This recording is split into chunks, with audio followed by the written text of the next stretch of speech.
And we're live. Welcome back to Movie Guys Improvise, the MGI podcast. You are listening to Faerhad Targaryen, and I am very excited to introduce our new host. Jurassic Mark, ladies and gentlemen. Greetings.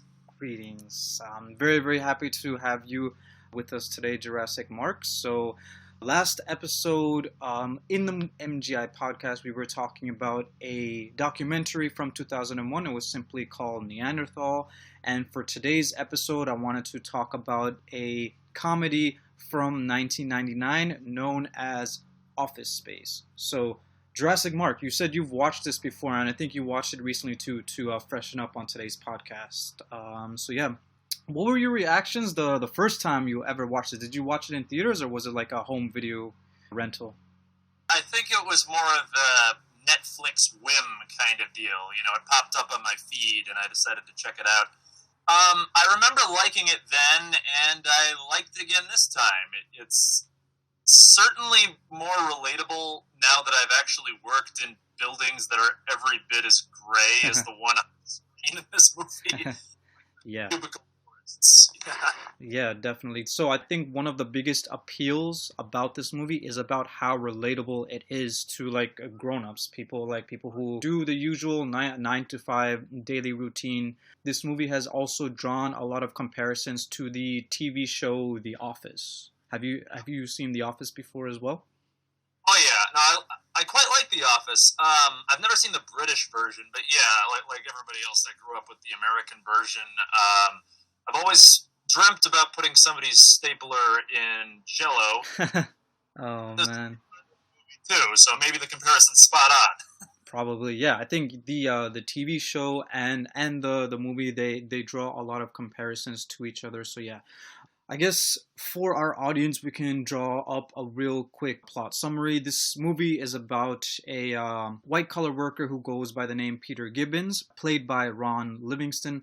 He works for a company called Initech, and he has two co-workers who are good friends of his, Michael Bolton, played by David Herman, and Samir Naginanajar, played by AJ Naidu. So none of them really enjoy their jobs, although I think Michael Bolton does enjoy it, but what he really doesn't like is the fact that his name often gets confused with the singer Michael Bolton. And Samir, Hates this movie. I looked that up. Like he gave an interview and he said he got mad at this movie because of the Michael Bolton jokes. The real Michael Bolton was getting a little bit. oh, the singer Michael Bolton, he hated this particular one. Okay, yeah, that's fine. Wow. Interesting. So I also, yeah, I did a little bit of reading and I thought it was interesting because the character Peter Gibbons, 20th Century Fox, they actually wanted like a bigger like A-list actor to play the character before. I think Matt Damon and Ben Affleck were in the running because they were just right off the heels of the success of Good Will Hunting. However, the budget for this movie was a little modest as far as Hollywood budgets go. It was like $10 million, so they didn't really have the budget to be casting someone great, which I think was a good choice going with Ron Livingston, because I love this guy's portrayal of this guy who just doesn't like his job, who's always having this existential crisis of what am I doing waking up every day, going to this place that I'm just miserable doing. He even says at one point during the movie that my life is getting worse and worse. So every day you see me, that's the worst day of my life. Yeah, I think the movie wouldn't have worked as well if they'd gotten some big name star to play the role, because he's an everyman. You know, he's supposed to be an audience avatar. I agree 100% on that. He's an everyman. He's meant to be like the guy that's relatable, and I think he played the role to a T. I think honestly the biggest name in this movie might have been Jennifer Aniston as Joanna. There's also John C. McGinley who played Bob Slidell, but I think Jennifer Aniston was like the biggest A-list Hollywood actress that was in the movie. Yeah, probably. I mean, I think I know I've seen a couple of these other actors before, but yeah, you're right. Jennifer Aniston's got to be the biggest name. Probably, yeah. I have seen some of these actors in other things before, like John C. McGinley. I think I've seen him in movies after the fact. Like he was in Are We There Yet with Ice Cube. Like that's one that rings a bell. There was also a movie with Tim Allen and Martin Lawrence. I forget the name of the movie, but he was in that as well, and he was pretty funny there. Who was your favorite character in this movie? I'm curious. You know, the first time around, I probably would have said Milton, but watching it again, I actually think my favorite character is Lawrence, the next door neighbor. Yeah, Lawrence was funny, man. I think he was the funniest character. This is a comedy in general, but I feel like Lawrence and the two characters that you mentioned, Lawrence and Milton, they were probably both like the most comedic relief characters in the story itself. Yeah, I love that Lawrence is just totally unashamed about eavesdropping on everything, and it gets to the point where everybody just kind of expects it. Oh Like, yeah. Yeah, because like the hollow walls in between him and Peter as neighbors, yeah. The funniest part for me with Lawrence was like toward the end, when they were trying to like steal money for the company, but then it all happened in a series of days instead of years, like Peter had planned, and his friends feel a little betrayed by him. Samir and Michael, they feel betrayed by him and they leave, and Peter is like, "Hey Lawrence, you want to come over?" And Lawrence is like, "Nah, dude, I don't want you to fuck up my life too." I thought that was really funny. yeah, well, and I liked the resolution with him, where he brings Peter on as a construction worker, and it turns out Peter loves it. Yes, yes. I thought that was really an interesting way to end the movie because yeah, being a construction worker is definitely a respectable job, and it's something that Peter actually enjoys doing. There was a conversation that Peter had with Joanna after they made up because Peter was angry at her because he thought that she fucked Lumberg, Bill Lumberg, right? But it was just a different Lumberg. And he talks to her and apologizes to her, and he just says how much he hates his job. And she says, "Peter, most people, they don't like their jobs," which in some cases may definitely be true. But Peter ends up doing something that he likes. He enjoyed being outdoors. He enjoyed getting some exercise on the job. So yeah, and making money while he was at it. So yeah, the movie definitely ended on a positive note. It also ended with Milton, who found the insurance checks, right? It's also interesting to me how you mentioned that Milton at first was your favorite character. The actor Stephen Root, he played Milton, I want to say almost too well. He played the character too well. You know what I mean? Yeah, he embodied that person like entirely. Yeah. I can't imagine Milton as anybody else now. Yeah, me neither. It was like he made it so convincing that like a person like that could exist in an office space like that. It was absolutely brilliant acting. Another character that I want to talk to you about is Tom Smykowski, who is the person who was going to get laid off, tried to kill himself, got hit by a drunk driver, and then got a huge settlement. Then threw a party at his house. When he was throwing the party, he had an interesting conversation with Peter. He was telling Peter about how I know you hate your job, Peter, but if you hang in there long enough, good things will happen. That's also true. So this movie in general paints an interesting picture for anybody who works in a white collar or even I guess a blue collar construction work. Would that fall under blue collar work? Yeah, I would say so. Okay, yeah. Whether you're working white collar or blue collar, there's something out there. There should be something out there for everybody. Not everybody. Yeah, not everybody is fortunate to enjoy the work that they do, which is why I think a movie like this would be really relatable. So the first time you watched it, like how like do you think let's talk about Bill Lumberg for a second. So the first time you watched the movie, and then more recently when you watched it, did you ever have to like deal with a character like Bill Lumberg? Sort of. I'm not going to name any names, but no, I've had mostly good bosses in my life, but you do get a couple of questionable characters in there. I think one of the reasons why so many people love to hate this character is because he's got no respect for the divide between the personal lives and the work lives of his employees. You know, he just expects everybody to drop their plans at the drop of a hat and come in and work on the weekend and that sort of thing. And I've certainly had bosses who are at least occasionally of that persuasion, but luckily that those individuals have been few and far between in my life. I think Bill Lumbergh was supposed to represent that person who likes to micromanage everyone, and Lawrence was there trying to help out Peter in the beginnings, like because Peter was complaining to him about like, oh, I feel like my boss is gonna try to get me to work on the weekends, and Lawrence was like advising him on how to like sneak out of it. Then he gets caught, and Bill says, "Hey, Peter, what's happening? I'm gonna have to ask you to go ahead and come in on Saturday. Oh, I almost forgot. I want you to come in on Sunday as well."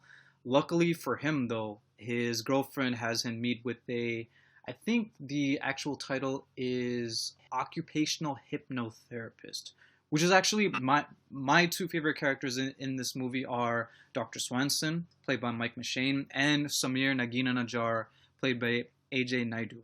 I want to first talk about Dr. Swanson. This scene was interesting to me because you know how before we first see his girlfriend, every character that talks about his girlfriend hints that he's being cheated on, right? So the interesting thing to me is that, eventually she reveals that she was cheating on him, but she cared enough to like help him out, right? Help him out. She knows that he's miserable at his job, and she cares enough to help him out and have him meet with this doctor to help him with his stress at work. Yeah, that was curious. I think the movie also implied that they were co-workers. Like, when she called him, she said that Peter, you're embarrassing me because you didn't come to work and everybody's talking about you. Oh. So I might be misreading it, but I think she supposedly worked there too. I don't know. Okay. No, yeah. If that's true, then that would make a lot more sense. So yeah, let me ask you this because this wasn't totally clear to me. When Dr. Swanson was starting to hypnotize Peter, he started getting really sweaty when he was going like deeper and deeper into his trance. It looked like he was putting a lot of pressure on himself to hypnotize Peter. And then eventually he collapses of what looks like a heart attack and dies. So let me ask you this. Was it just completely random, completely coincidental that Dr. Swanson was having a heart attack while he was hypnotizing Peter?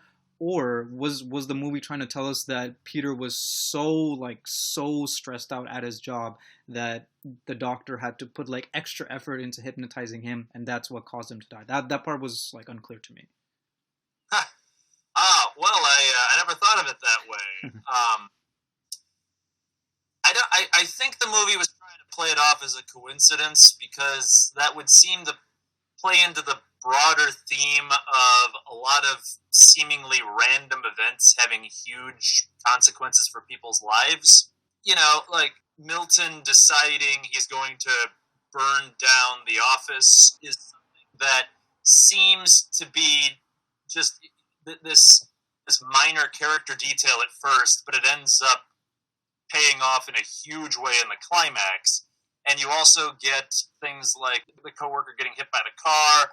I think it was just supposed to be another random occurrence that hit the plot in a way that you wouldn't expect it to, given how controlled the office is supposed to be, and how rigid that whole mindset is. I see. Okay, yeah. So yeah, I guess it was just meant to be totally purely coincidental, which that would make sense, just like the other random little details such as Tom getting hit by the car and Milton low-key threatening to burn the building down. Then he actually goes through with the promise that he was making.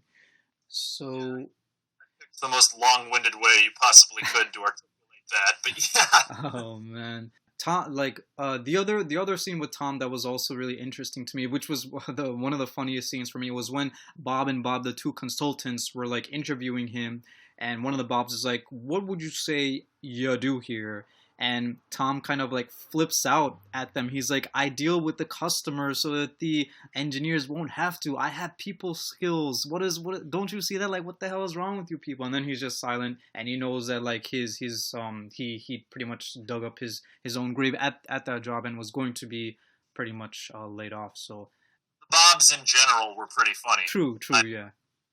Yeah, they were. There was also that scene where I think they were talking with. They were interviewing Peter, but yeah, after having a conversation with him, they think that he is worthy of a promotion. That was their conclusion with him, you know, and it was a little bit confusing to me at what direction the movie was taking with him, you know, just not giving a fuck anymore, going into the office, you know, dressing down, wearing flip-flops, even gutting a fish. There was one scene where he just gutted a fish, and then he had a follow-up interview with the Bobs, when Lumbergh was trying to come over to him, and he was saying that, oh yeah, you've been really flaky lately, so we need to talk. And Peter was like, oh, not now, Bill. I have a meeting with the Bobs in a couple of minutes. Then as another follow up, as Lumbergh was reviewing with the Bobs, you know, who's getting laid off and who's not. The Bobs bring up Peter as a potential for promotion. And Lumbergh was like, yeah, I'm going to have to go ahead and disagree with you there, because he's been really flaky lately, and there's been a problem with his TPS reports. So, interesting thing to me was the Bobs kind of hit back with that. They're like, well, Bill, how often a week, how much time a week do you think you would spend on these TPS reports? Yeah, it cut both ways. You know, they were able to sort of turn their own logic against the higher ups. Yeah, that's and I like that, because like, yeah, nobody like Bill's never really been challenged before, right? So the Bobs are actually, which probably caught Lumbergh off guard, was like he was being challenged, like, okay, yeah, maybe he's been having a problem with his TPS reports, which is just as simple as not putting a cover sheet on it. That's all that was wrong with it. It was a simple mistake. He said he was going to fix it, and he was saying like, okay, how often how often do you go over these TPS for reports anyway? So yeah, that was that was funny to me. I'm glad that scene was included. I also want to talk to you about the end of this movie. Like, you know, how they ended up getting the $300,000 sooner rather than later, and they're all like kind of freaking out about it. Then Milton goes ahead and burns. Before even that, right? Like when they like lay off Milton, like the Bobs lay off Milton, and he's not getting his paycheck, and he just goes into Lumbergh's office. Like, the door was open. You remember that scene where Peter is returning the checks, right, under Lumbergh's door, and then he suddenly changes his mind and he tries to get the checks back. So that door seemed like it was unlocked the whole time. He could have just opened the door and got it. He just never stopped to think, oh, maybe this door is unlocked, I can just open it. Because that's what Milton does. He just opens the door and goes inside to get his red stapler back. Well, I think it was only locked at night. Like, they probably would have unlocked it in the morning, you know, as part of the standard opening routine. Okay, would it be Lumbergh himself who opened the door? Like, unlocked it? I mean, I would assume so, but maybe it was one of the maintenance guys, or maybe it was his secretary who was already there. I don't know. Who's to say what the logic is?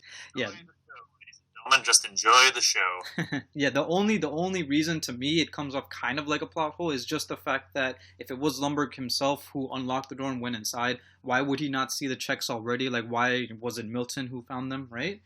But yeah. Anyway, the other thing I want to ask you about is, you know, how they're all freaking out about whether they're going to get caught, about what they did. But then Milton burns the whole place down, and everybody has to find new jobs, essentially. Then there's the scene where Peter is working in construction. Michael and Samir come to visit him, and Michael is like, so we're going to be okay, right? We're going to be okay. And Peter says, yeah, I'm pretty sure the fire took care of that. So what I wanted to ask you is, in the real world, would that be true? Like, this company as an entity, Initech, would still exist, right? Wouldn't they, like, even though the property was burned down, the fact that happened, like them losing a bunch of money, wouldn't that be something that the CEO would still want to investigate? Probably. I'm not a software guy. I don't really know very much about computers. Maybe all the evidence was burned with the destruction of all the software, but I can't really speak to that. Right. Yeah, that's just something that was confusing to me. Like, yeah, even though like the building was burned down and the evidence was destroyed, but the bank account transaction is still there. Like the money that was there is still gone in their bank account, which is, separate from the whole building being burned down. So that's just something that I was curious about and wondering, like, is that how it would normally work? But regardless, it seemed like that's how the movie ended, and that was that. So speaking of Samir, I would say that he, like, besides Dr. Swanson, I'd say Samir would be my favorite character. Like, he was the character that I would most relate to because, like, I know what it's like to have your name being mispronounced a lot. It was a little annoying to me how they had the actor do an accent because brown characters are capable of not having accents, but for some reason they like whenever there's a brown character, a lot of the time they have the actor do an accent anyway. We see the same thing in The Big Bang Theory. Yeah, with Raj, right? Not that there's anything wrong with that, but at the same time, we are capable of having regular accents as well. So just a minor little complaint there. But yeah, I liked Samir. I liked his breakdance improv. There was a good amount of improv in this movie. His breakdance was one of them. After the scene where they take the copier and beat it to a pulp while there's gangster rap playing in the background. Yeah, what did you think of the gangster rap in the well represented in the soundtrack? How prevalent the gangster rap was just in this whole movie? Because like even in the opening scene, you hear gangster rap. Yeah, I thought it was an interesting choice, and I like that as well because yeah, anybody can be a fan of gangster rap, and I enjoyed that they incorporated that into this movie because yeah, just because these people are in white collar jobs and seemingly live in the suburbs doesn't mean that they would only be listening to like pop music on the radio, and the character Michael Bolton is an example of that as well because he's not a fan of Michael Bolton. He listens to gangster rap. I'm pretty sure he even had like a poster of Snoop Dogg in his cubicle. So me personally, yeah, I liked the addition of gangster rap in the soundtrack, but apparently Fox, like 20th Century Fox, they didn't really like the incorporation of it. Well, what about you though? How did you feel about the soundtrack? Oh, I thought it was a breath of fresh air, to be honest. So much of the movie, particularly in the beginning, is so slow and methodical by design because these are people who work in an almost dangerously boring job. And the soundtrack really spiced things up in a way that I thought was refreshing. And it added nice contrast, too, because you've got like this high energy music paired with shots of guys like hunched over computers. Yeah, true. That scene in particular. Well, yeah, they had like a lot, like the opening scene with them trying to get to work where there's a huge traffic jam. Then the scene where they're swapping the floppy disk around to steal money from the company. There was like they had like gangster rap playing then as well. And then the scene where they're beating the shit out of the copier. To me, it looked like what they were trying to make that scene look like they were a mob who like just kidnapped a person and were just beating the person to a pulp. I think that's what they were trying to make the scene look like. And I guess it was effective. It just showed how frustrated they were with that copier, which in real life, things like that do happen in an office, so I get that. Yeah, it felt like a Francis Ford Coppola scene. It was lifted out of The Godfather, for crying out loud. It was great. Wow, yeah, Godfather trilogy. Those movies may be like considered some of the greatest movies in Hollywood history, to be honest. Oh, absolutely. They're classics. Hmm. Well, okay, I've only seen the first two. I haven't seen part three. I know that one gets mixed reviews, but hey, I like one and two. True, yeah. So overall, I think this movie was something that a lot of people will enjoy. Maybe not everybody will be able to relate to it, but yeah, there's definitely an audience to be had. Even though this movie wasn't a huge box office hit, there was even a Fox, I guess a Fox executive who said something like, "Oh, nobody wants to see your movie about ordinary people and their boring lives," which like I get why he would say that, but at the same time, there's a charm to this movie about how it's so relatable. It's not like a huge like blockbuster action movie or superhero or drama or whatever. Yeah, most of these actors are not these super duper well known, but their roles have become iconic for the purpose of what this movie was. I think it did a really really good job, and it still holds up today, even these days. I think it's a great movie to watch. Oh, absolutely. Yeah, and as to the legacy, I mean, I've lost track of how many Bill Lumbergh memes I've seen on Facebook. Oh You know, man, yeah. the imagery of this movie just endures and endures. People love it. The only parts I would say that were confusing to me again were those little minor details that are potholes, but for most people it's not really things that they would think about. Maybe it's just me thinking too deeply about it. It was also funny to me about how well it was funny, but it was also kind of messed up on Peter's part how he thought that Joanna fucked Bill Lumbergh, and he just wouldn't let up about that while they were driving back, right? Like on the way there, he was trying to justify and be sound self-righteous about like, oh no, it's not stealing. It's not stealing. I'm probably just not explaining this properly. But Joanna understood. She understood fine what he was trying to say. And then on the ride back, he's chastising her for fucking Lumbergh and that being the reason why they broke up. And then he starts having nightmares about about Lumbergh and Joanna at the same time. It just kind of it really gets to him. That other character, by the way, yeah, Drew, who's the one who tells Peter that Joanna gets around and that she fucked Lumbergh. His old face, seeing like that old face, that was, I mean, that was cruel, but it was funny to me as well. You know which scene I'm talking about? Yeah, yeah. I yeah, I think there's about a 20-minute chunk of this movie where it does kind of lag, and the way Peter treats Joanna is a big part of that. I don't think that part of the story would really fly today, nor should it. I mean, she dated other people, man. Get over it. Yeah.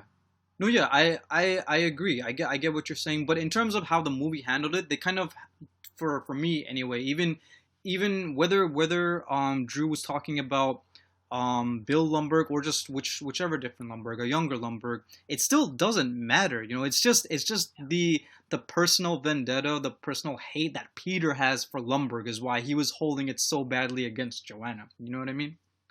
Yeah, and I think audiences might have been more forgiving of that sort of thing in 1999, but if you pulled that in a modern comedy, it would just make Peter look totally unsympathetic for the rest of the movie, I think, personally. No, yeah. You have a point. You definitely have a point. And speaking of Joanna, she had her own personal, I guess, her own personal journey and arc in this movie as well, because her boss, who is kind of similar to Lumbergh, he's his own kind of Lumbergh, I would say, keeps pulling Joanna over to say, Joanna, we need to talk about your flair. So I noticed that you're wearing 15 pieces of flair, but Brian over there, he wears 37 pieces of flair. So yeah, I get that you're wearing the bare minimum, but we want you to express yourself.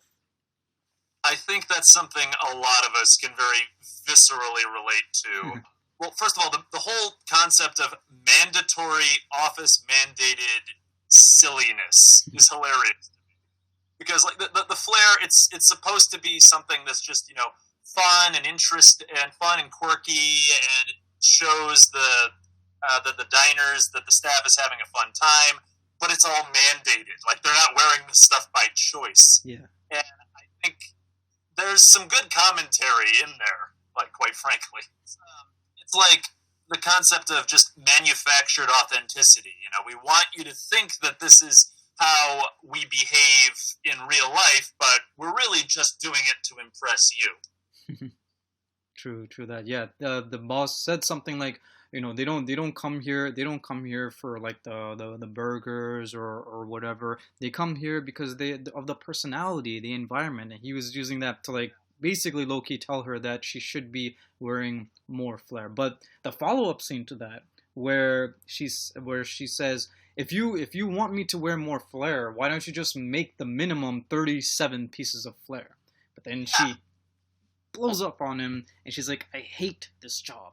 I don't need it anymore. That was pretty satisfying for me. Oh, yeah. Yeah, I mean, who among us doesn't hate unwritten rules in the workplace, you know? Yeah, if you want it, codify it into policy or get out of my hair. Pretty much, yeah. That's yeah. She was doing her job. I don't think she was doing anything wrong. In fact, this had an effect on the real world. I think it was Applebee's who, after this movie came out, they had to be wearing flair, and then they had to stop. And someone asked Applebee employee like, why aren't you wearing flair anymore? And the employee said something like, oh, it's because of that movie Office Space. So it's interesting how a movie can have an effect like that in the real world too. That's delicious. Yeah, man. Yeah, so I've pretty much boiled down all of my thoughts, like quick thoughts that I have on this movie. Is there anything else in your opinion that you think shines in this movie, or criticisms, anything else that you had on your mind about Office Space?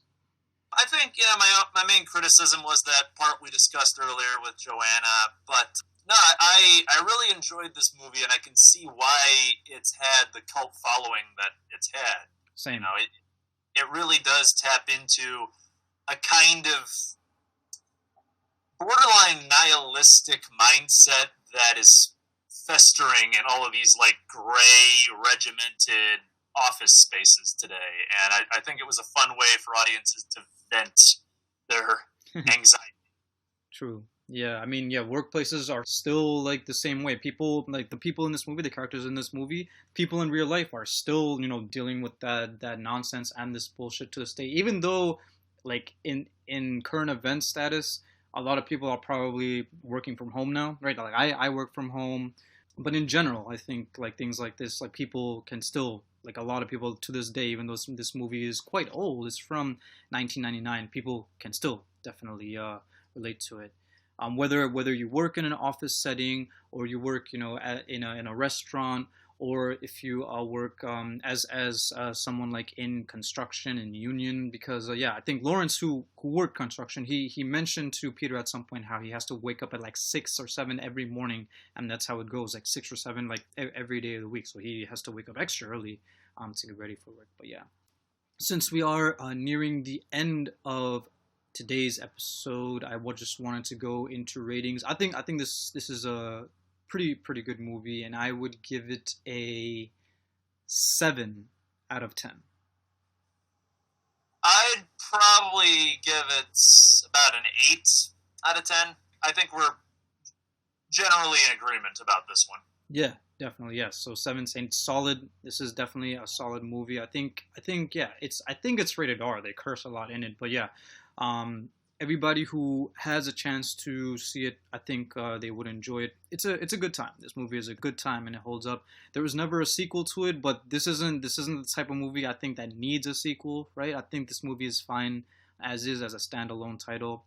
For people who want like more like this, they'd probably watch Office, the TV show, which is probably the more popular series. Yeah, and I'd totally recommend if you're interested. Wisecrack has a couple of great videos on sort of the philosophical implication of like workplace comedies like this that I'd totally recommend. If you're a nerd like me and you like some of this academic crap.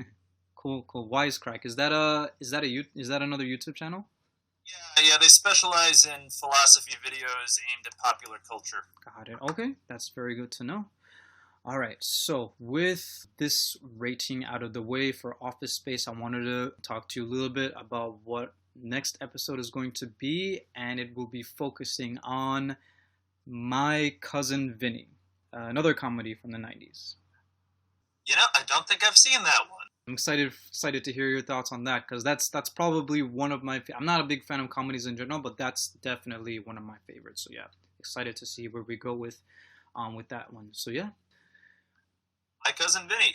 Okay, I have to ask, is Vinny Italian? Because that's an aggressively Italian name. Yeah, yes, he is. I'm pretty sure he's played by an Italian American in the movie as well, Joe Pesci. Oh, Joe Pesci, great. Yep. No, I have to ask, because for those who don't know me, I've got 2 I's at the end of my last name, and my dad's Sicilian, so I'm going to have to report back on this one to Padre. Awesome. Sounds good to me, man. All right, well, that just about does it for this episode of Movie Guys Improvise. You have been listening to Faerhad Targaryen and Jurassic Mark. So thank you all so much for talking with us, and we'll catch you guys next week. Adios.